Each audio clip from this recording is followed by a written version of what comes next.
Bulletin में सबसे पहले आपको बराह रास्त ये चलेंगे, मीर रजा के वालिद और वकील मीडिया से गुफ्तगू कर रहे हैं। बंद कर दें, गमलों के पास नर्सरी में फर्टिलाइजर था, नाइट्रेट था सॉइल में, इसलिए जल्दी सड़ कर गया। नहीं जी, नहीं, तेजाब से नहलाया गया उसे, इसलिए वो गल सड़ गया।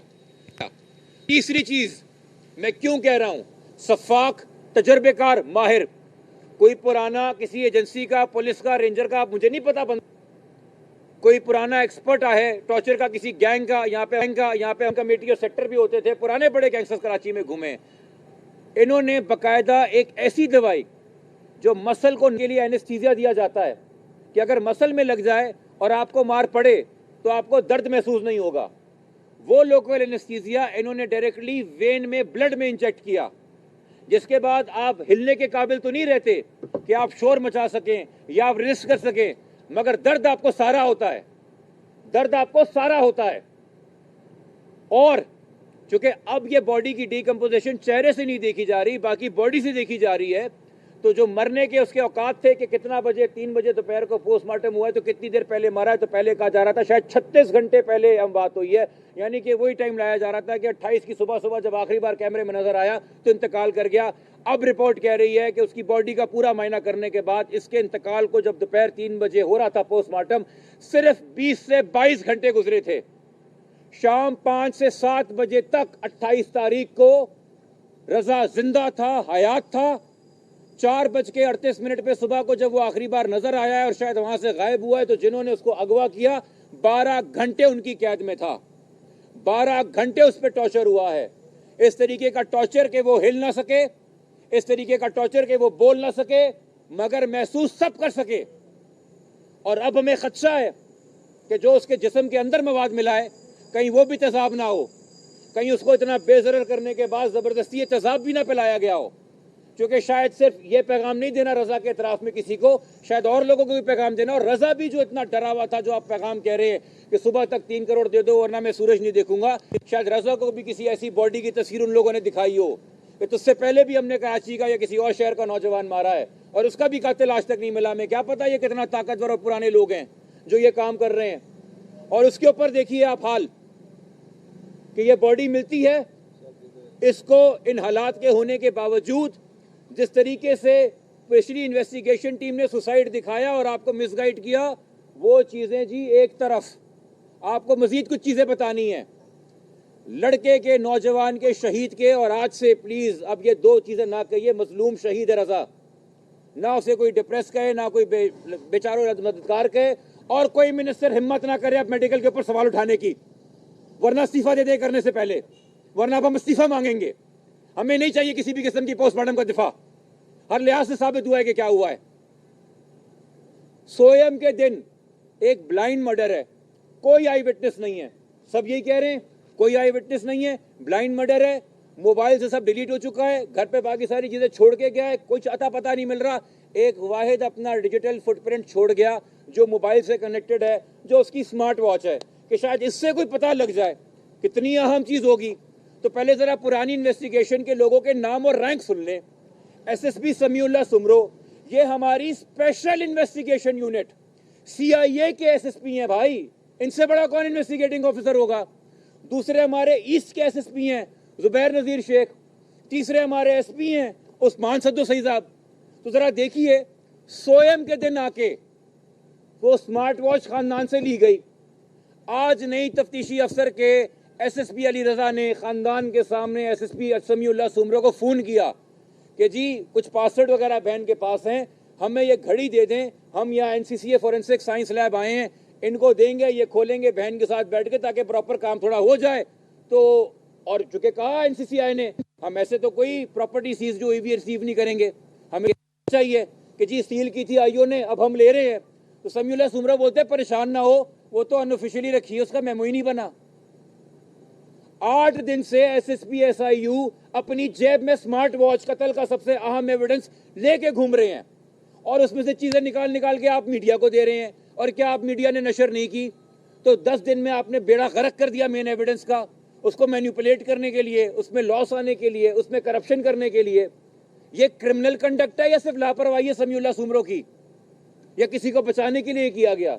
DVR उस गली का जहाँ पे बात हो रही है कि कहाँ का DVR है, जो हमें अब काट के दिखाया जा रहा है, वो डीवीआर अपनी गाड़ी में लिए हुए एसएचओ फिरोजाबाद अदील अफजल लेके घूम रहे हैं, वो जी उनके पास है। तीसरी चीज मोबाइल फोन है, मोबाइल फोन सीडीडी वालों के पास पड़ा हुआ है। उम्मीद है पर मेमो बनाओ जी, पे अलग अलग चीजें बनी, उस डीवीआर का भी मेमो बना है कि नहीं बना हमें नहीं पता। और सुनिए सोने पे सुहागा, जुबैर नजीर शेख, हम कुछ नहीं कहते, हमने पहले कहा था अच्छी शोहरत के अफसर थे। क्या 4 दिन पहले सिंध हाईकोर्ट ने इनके खिलाफ डिपार्टमेंटल इंक्वायरी ऑर्डर नहीं की है कि इन पे इल्जाम लगा है 5 करोड़ रुपए भत्ता लेने का? हाईकोर्ट ने इंक्वायरी ऑर्डर कर दी। ऐसे लोग आपने नामजद किए थे हमारी कमेटी में, वो छोड़ दीजिए। यहाँ पे तमाम साफी बैठे हैं, क्राइम सारे रिपीट करते हैं। आपको पता है उस्मान सद्दोसई साहब पिछले 2 हफ्ते से कराची में है, कराची में है, आजाद कश्मीर में है। एक ऐसा बंदा हमारी इन्वेस्टिगेशन टीम में डाला गया, हाई पावर्ड इन्वेस्टिगेशन टीम में, कि ये निकाल के लाएंगे जिसको आपने 2 हफ्ते से कत्ल होने से पहले से कश्मीर भेजा हुआ है, और वो आज तक कराची नहीं आया, और उसे तफ्तीश करनी थी वहां से बैठ के। ये हुकूमत है पीपल्स पार्टी की। उस दिन भी कहा था, फिर कहता हूं चुल्लू भर पानी में डूब मरो, मगर शर्म कहां बाकी के डूब मरेंगे ये लोग। मैंने कल कहा था निकल के डीआईजी ऑफिस से, लाओबालीपना नजर आया, गफलत नजर आई, हम इनके करियर खा जाएंगे। सफाक दरिंदों को बचाते हुए ये हरकतें हो रही हैं, किसी आम कातिल को नहीं। और एक से जायद लोग जो 12 घंटे काबू रख सकते थे रजा को, जो उसको इंजेक्शन लगा सकते थे, जो उसको माउफ कर सकते थे, जो तेजाब में नहला सकते थे, गोली मार सकते थे और बॉडी उठा के वहां पे फेंक के आ सकते थे। और गुलिस्तान जौहर का थाना पहले दिन से शामिल है। रोज बॉडियां उठाते हो, तुम्हें नहीं पता ये तेजाब है, तुम्हें नहीं पता ये किस तरह से बॉडी फेंकी गई है। तुम लोग वहीं से शुरू हो गए सुसाइड, और वहां पे एमएलए को भी जाके बोला बस बना दो गन शॉट की। एमएलए ने तो चलो फाइनल ओपिनियन के अंदर अपनी गलती दुरुस्त कर ली। समीउल्लाह सुमरो कैसे करेगा आज 10 दिन बाद? 10 दिन बैकडेट पे जाके बनाएगा उस घड़ी का मेमो, डीवीआर का मेमो 10 दिन बाद बनाओगे? करते रहे सद्दोसई साहब में लिख के आओगे, कश्मीर में बैठा हुआ था वो, तो उसने जितनी भी काम आपकी जितनी भी जीआईटियां हुई होंगी पिछले 14 दिनों में, वो क्या ऑनलाइन अटेंडेंस दे रहे थे या कोई ऐसी फर्जी जिस तरह गो स्कूल में होता है, बच्चा आया नहीं, किसी और बच्चे ने कह दिया प्रेजेंट मैस, तो ये समीउल्लाह सुमरा, जुबैर नजीर शेख बारी बारी सद्दोसई की प्रेजेंट लगा रहे थे कोरम पूरा करने के लिए। आपने एफआईआर में 365 के साथ 302 डाला है और 201 डाला है। 201 होता है सबूत मिटाने के लिए, एविडेंस मिटाने के लिए। ये मुतालबा है खानदान का, सिर्फ डिपार्टमेंटल इंक्वायरी नहीं। समीउल्लाह सुमरो, जुबैर नजीर शेख और उस्मान सद्दोसई साहब तो यहाँ पे थे नहीं, उनकी डिपार्टमेंटल इंक्वायरी। जो 2 यहाँ पे थे, एसएचओ फिरोजाबाद अदील अफजल साहब, और जो आपने सस्पेंड किए हैं, क्रिमिनल इन्वेस्टिगेशन 201 में करें इनके खिलाफ। एसएसपी एसआईए सीआईयू है वो, सिंध के प्रीमियर इन्वेस्टिगेशन डिपार्टमेंट का पुलिस का एसएसपी है वो बगैर मेमो के एक चीज लेके घूम रहा है और उसको बार बार इंटरप्ट कर रहा है, अप्रोच कर रहा है, उसमें से चीजें निकाल के एक्सट्रैक्ट कर रहा है और मीडिया को दे रहा है। तबाह करके रख दिया एविडेंस उसने। उन्होंने तो किया जिन्होंने शक्ल बिगाड़ी। और एक और चीज, आखिरी बात कहूंगा, अब जरा कराची के नौजवान कान खोल के सुन लें। आप लोग सही 2 हफ्ते से सड़कों पे निकले हुए हैं, क्योंकि आपने सही खतरे की निशानदेही की है। ये कातिल ये जानते हैं कि ब्लैंक स्पॉट क्या है, कहां से उठाना है, कैमरा नहीं होगा। ये जानते हैं कि इसको माउफ कैसे करना है, केमिकल और दवाई कैसे देनी है और कहां इंजेक्ट करनी है। ये जानते हैं कि क्राइम तो कर दिया, गोली तो मार दी, अब क्राइम की इन्वेस्टिगेशन में खलल कैसे डालना है, चेहरे की आइडेंटिटी कैसे मिटानी है। इनको ये भी पता है कि अब नादरा है, बायोमेट्रिक अंगूठे का कैसे बनाना है, तो ये भी तेजाब से धो दिया गया।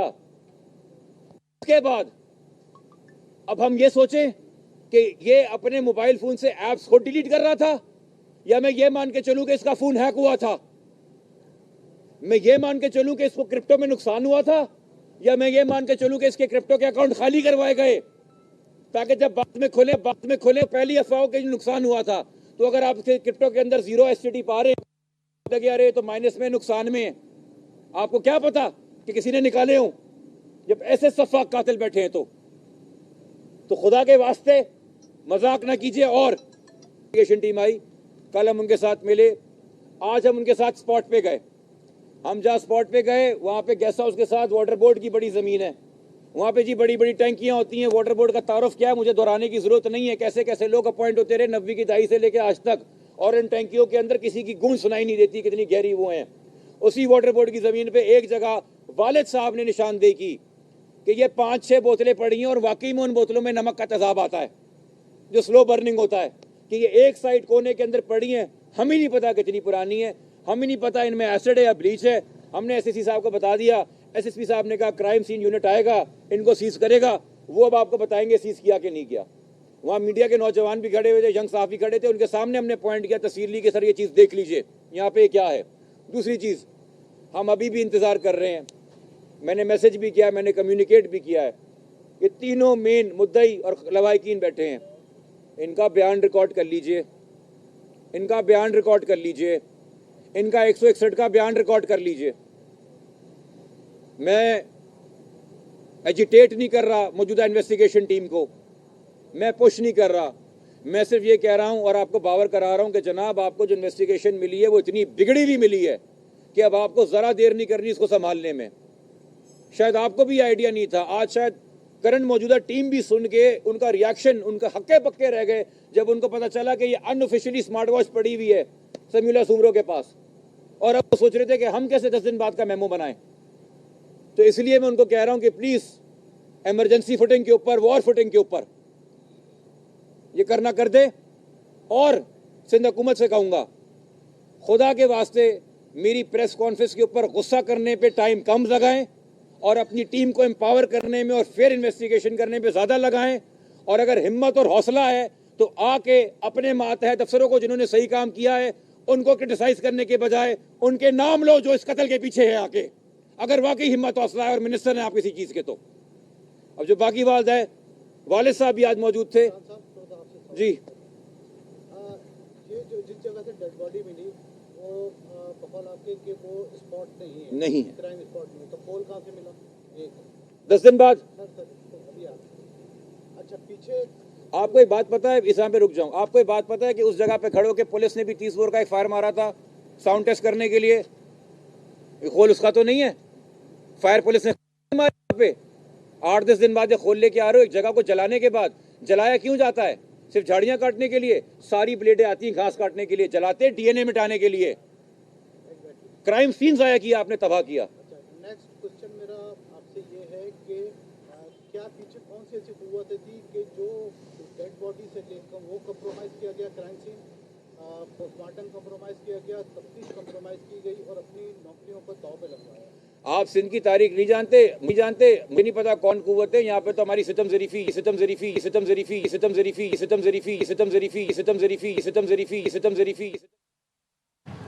वकील जिब्रान नासिर गुफ्तगू कर रहे थे। उन्होंने कहा अगवाकारों ने मीर रज़ा को 12 घंटे पहले अपने पास रखा, उसके बाद फिर तशद्दुद किया। मीर रज़ा को तेज़ाब से नहलाया गया। मीर रज़ा मरने से पहले 12 घंटे अगवाकारों की कैद में था। गुलिस्तान जौहर कराची से मिलने वाली लाश नौजवान ताजिर मीर रजा की ही थी। डीएनए रिपोर्ट में तस्दीक हो गई। मकतूल का डीएनए वालिदैन से मैच कर गया। जाए बकुआ पर गमले पर लगा खून भी मीर रजा का था। खून के नमूनों में बेहोशी की दवा के असरात भी पाए गए। मीर रजा की शर्ट की फॉरेंसिक रिपोर्ट भी तहकीकाती कमेटी को दे दी गई। इनके बाद आज हमारा फर्स्ट डे जो हम मुतमईन होकर साथ चल रहे। गुलिस्तान जौहर से मिली लाश ताजिर मीर रजा की ही थी। डीएनए रिपोर्ट ने तस्दीक कर दी। मकतूल का डीएनए वालिदैन से मैच कर गया। सिंध फॉरेंसिक डिपार्टमेंट की जारी रिपोर्ट में बताया गया, जाए वकू से मिलने वाले गमले पर लगा खून भी मीर रजा का ही था। मेडिकल बोर्ड ने रिपोर्ट सिंध हुकूमत को जमा करा दी।